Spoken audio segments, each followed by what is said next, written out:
Hello, this is Valpray, Val again.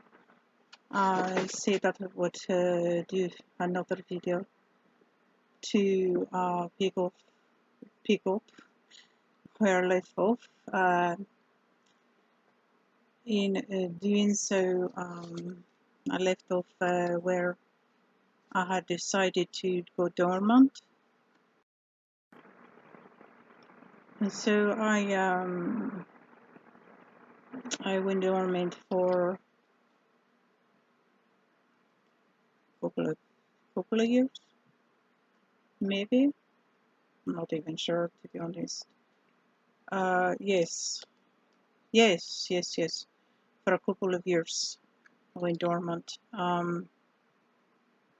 During that time frame, there were others that came into play and made our life very complicated at that point.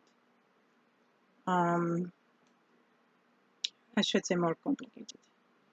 But then at another point, I decided that it were better if I did take part in the body in our future and make things better and make things the way they need to be, make it better. So I decided to play a role in what was going on at that point and not worry so much about what everybody else thought. Everybody else being the other doctors and things, what they thought my role was, or who they thought I was, or this or that, or didn't make that much of a difference at that point, because I can believe whatever I wish to believe, just like you can believe whatever you wish to believe. It isn't. All the authors are individual, just like individual people. So they can believe what they wish to believe, and so can I. And I do believe that it would be. I'm a highly religious person, and not everybody in the body is, but I was raised a strict Roman Catholic from my mother, and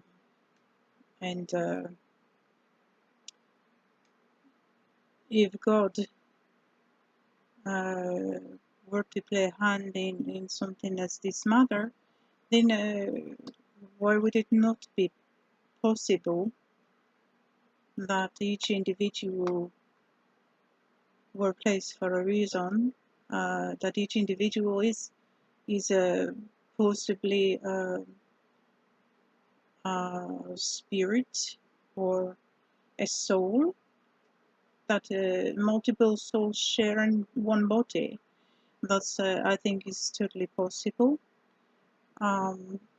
which would make so much sense, because why else would you have like in the body we have an individual that is Chinese, Mandarin Chinese, okay, and he doesn't speak English at all.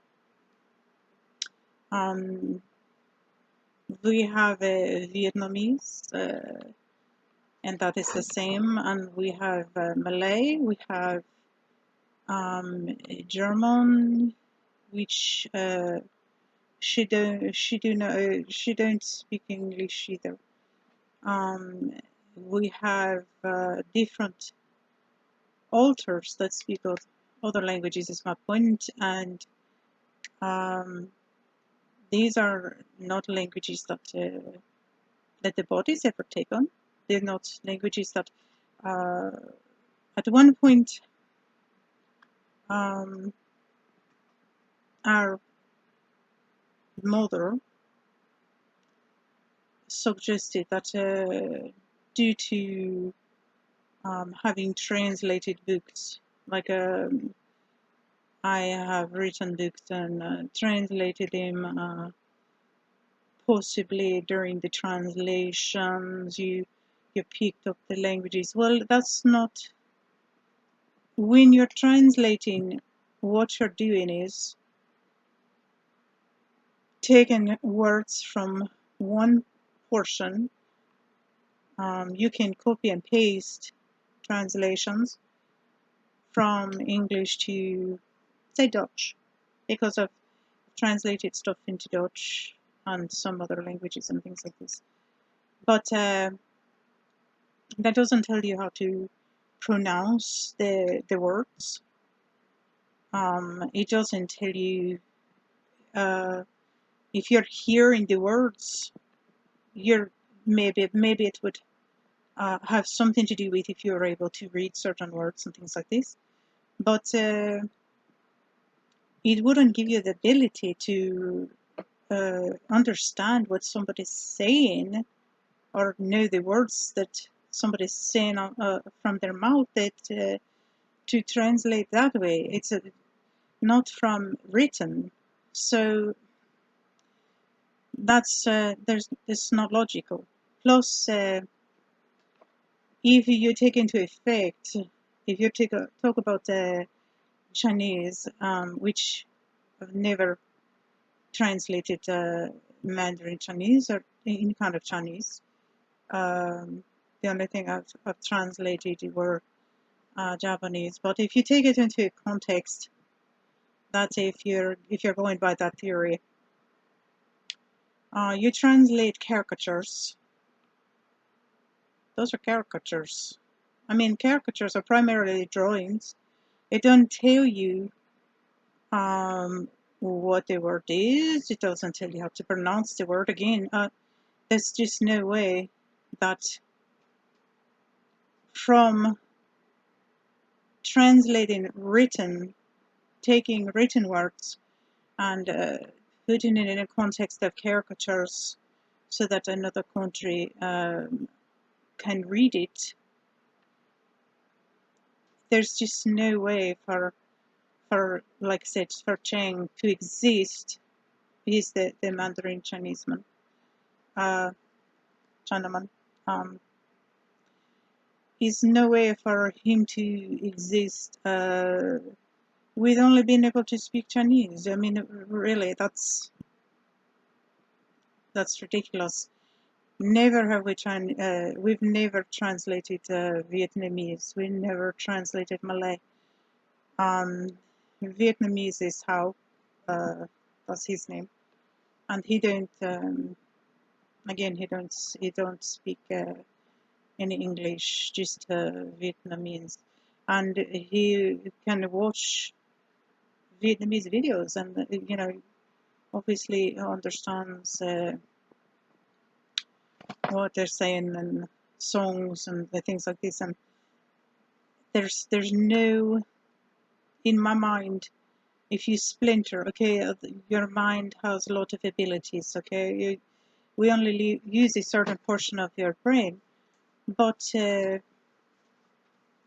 even if we take that into context, if we're only using a certain portion of our mind, then how would it come into play that you know these different languages and your different alter? To me, it's not reasonable to think like that. We do have one alter. As a matter of fact, it would be Nani. Nani is the Malay. She's Malaysian, and she only speaks Malay. And when she comes into the body, she is one of the few, if not the only one that I know of, that literally nobody else is available. It's like a blackout where she is the only one who is conscious, and nobody else knows what's going on at that point. And she don't speak English, and it's This is an interesting situation. There was a time I could tell you a story about, but I don't know. You might think it was funny, but obviously it's a little scary when there's with the blackouts and things like that, where only that author, that person knows anything that took place. But now we have other authors that have other accents as well. We do have some British. Um, we have some Australian. Um, there's another Svilana. She is, I believe she's Russian. She's just got a Russians not far from me, but is I don't know. There's it's not. It probably be I would say the closest of the magazines that take place, but obviously different. But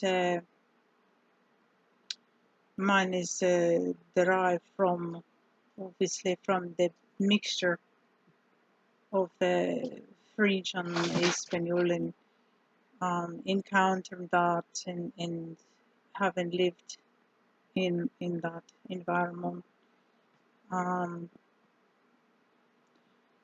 When I first came about, I had a lot of people tell me, oh well, at certain times they say, oh well, you sound Irish, or you sound.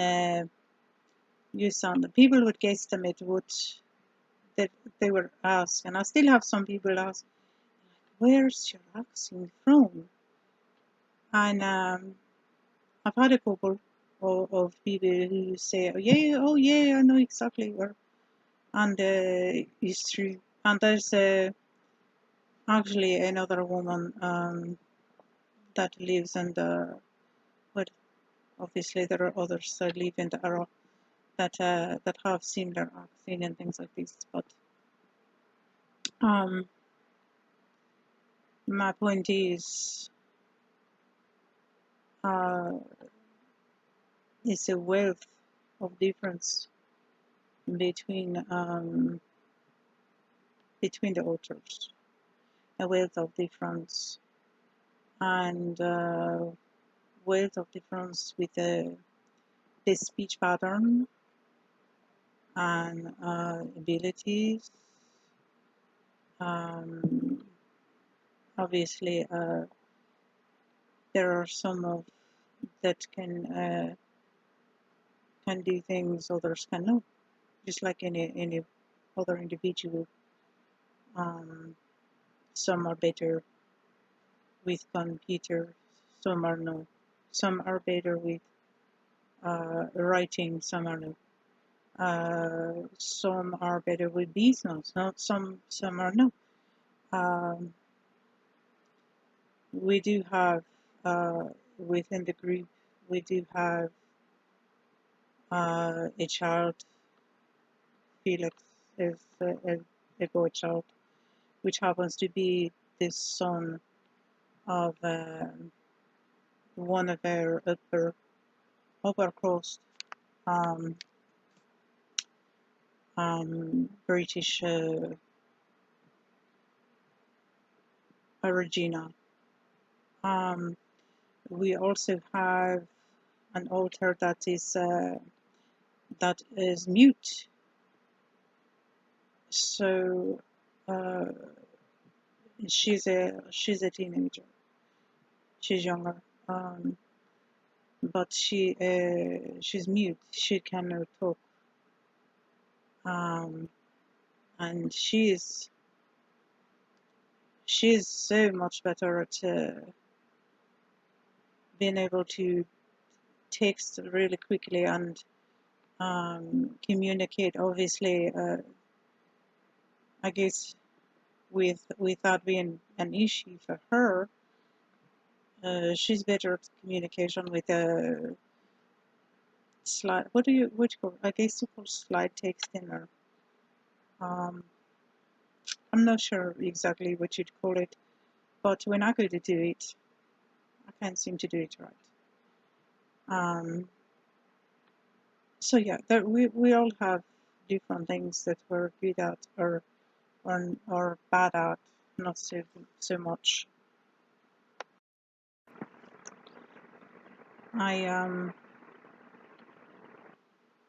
I personally wrote um, I wrote on Dracula, Where the Blood Flows. Um, it's a young adult book that's on Amazon.